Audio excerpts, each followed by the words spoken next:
Welcome back to Exhibitat Zoo, where we put habitat animals in exhibit-sized boxes. Seeing as it has been a while, let's call this Episode 1 of Season 2. And let's begin with a super speed 1-minute recap that's kind of already started. First of all, this is a franchise zoo, meaning that we do have to consider animal welfare, which is why we don't have elephants. Because all of our animals will be given enough space and enrichment to ensure a welfare level of at least 95%. Now, while I'm showing you the animals that we do have, there are quite a few of the DLC cuties from the newer packs that we're still missing, including the kiwi, quokka, sand cat, crested porcupine, and the adorable anniversary piggy. They will be among the stars of this season, along with several animals that need quite a bit of water, making them pretty challenging. Which leads us to today's build. Say hello to the Dwarf Caiman.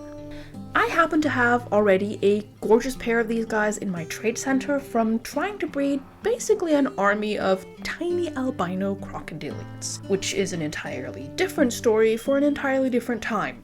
Maybe not. Anyway, these snappy little puppies need 79 square meters of water surface for one individual and a whopping 95 for two. And yeah, of course I'm going to try breeding them. But with a total area of 240 square meters in one of these boxes, 95 doesn't sound like that much of an issue, right? Right? Wrong. Because while 95 is way below half of 240, and I mean, we're still putting in ramp, so we are talking about navigable area, which means the area that the animals can actually use.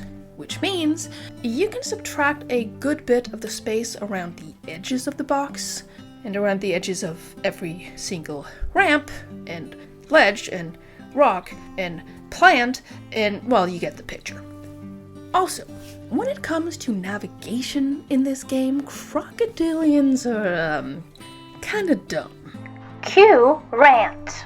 Because the way Planet Zoo calculates an animal's hitbox, meaning the free space that they need in order to move through an area, is by taking the longest measurement of that animal and creating sort of an invisible sphere around it, which works pretty well for the more rotund animals like the prairie dogs and, I mean, even the hippos. Oops.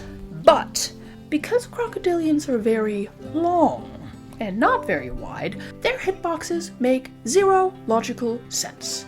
Because the amount of space that they need to either side in order to pass through a passage is calculated not based on how wide they are, but based on how long they are, meaning that they cannot move through an area unless they would be able to do so sideways. All of this to say that building a ramp-based habitat for scaly snappers kinda difficult.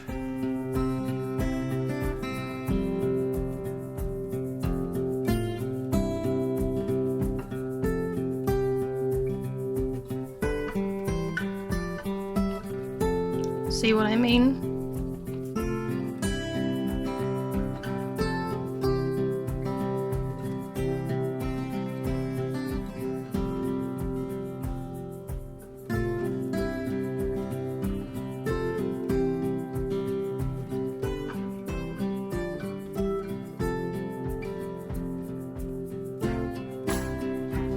See?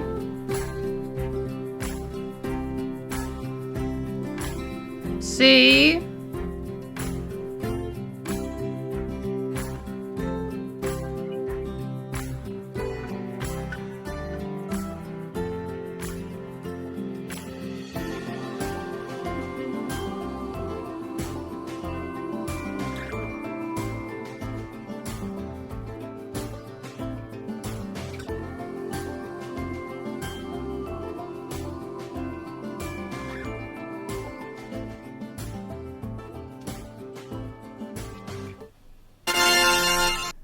And then, of course, we ran into a completely different problem.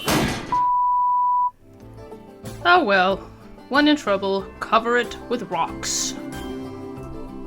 and then fix the problems that the rocks caused.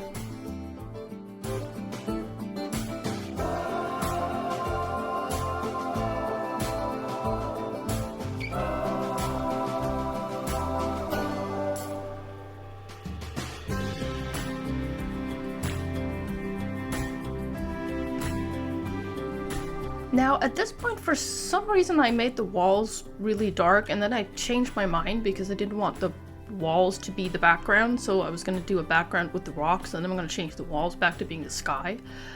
But the whole, cliff thing that I'm doing here, these backdrops that I've done in a lot of the habitats, I'm thinking about maybe doing sort of a little Steam Workshop pack of these things. So if that is something you might be interested in, general habitat backdrops that you can use in, well, any type of habitat, rocky backgrounds, well, generally this type of backdrop thing. What I'm trying to say, if that is something you might be interested in, drop a comment and also tell me what types of landscapes you would consider using. This is more of a tropical rocky one. I've done, for the Arctic fox, I did one that I thought looked really nice. I've done deserts and grasslands, and the Australian one I really liked. So if there is any particular biome that you want, I can make one for you. Just basically pressing rocks into each other. Done a lot of things with foliage as well. Of course, when I start putting foliage in this one, I actually did not run into a problem because I assumed that, yeah, see, we already have issues with the space again. So, moving some more rocks out of the way. But no, once I start putting plants in here, I foresaw the issue that I would have with space. So, there we go. So instead of placing plants on the ground, I opted for some hanging vines on the sides of all of the rocks, of course avoiding the areas where they need to be able to walk under that. Again, because their hitbox is about as tall as they are long. Oh yeah, I wanted them to be able to go into the cave.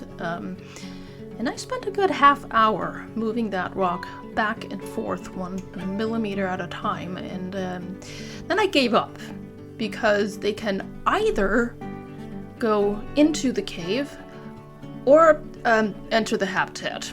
So yeah, I opted for that.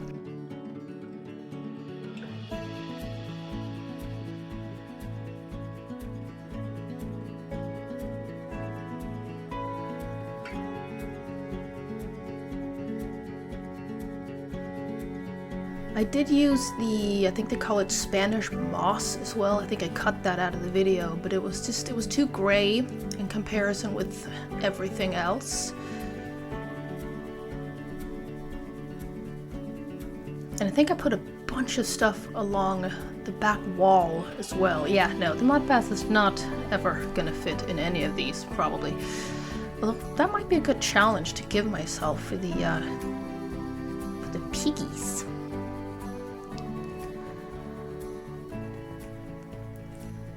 There we are. They have very high welfare, plenty of space, happy little crocodilators.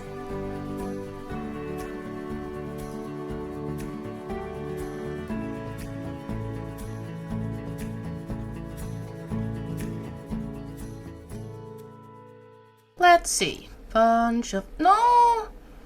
My little penguin is dead? No, but why?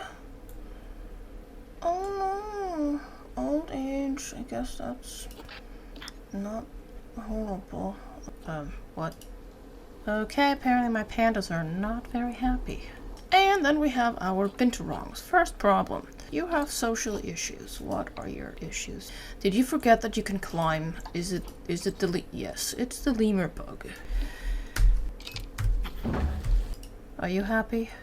Yes. I really do wish they would fix that, because they have been very unhappy for the entire time I've been building, and they did not need to be.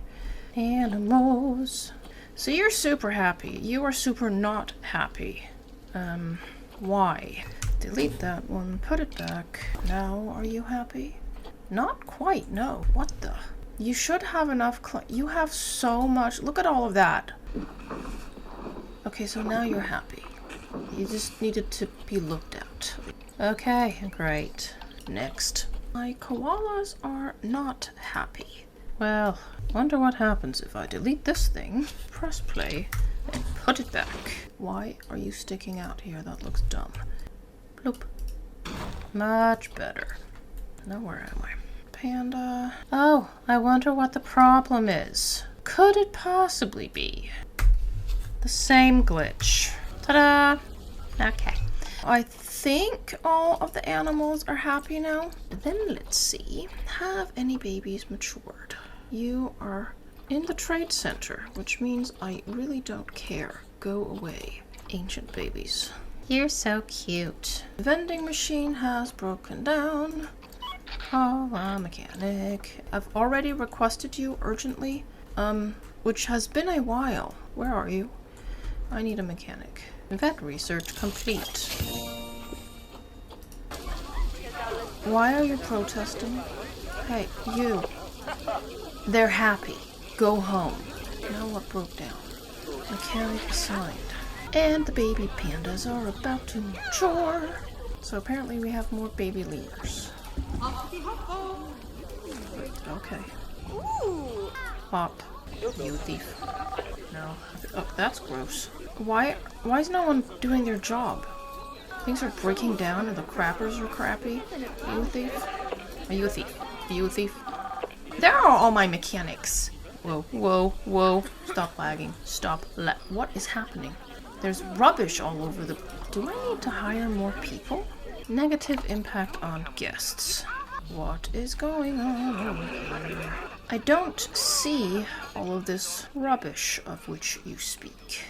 There is no rubbish. You are rubbish.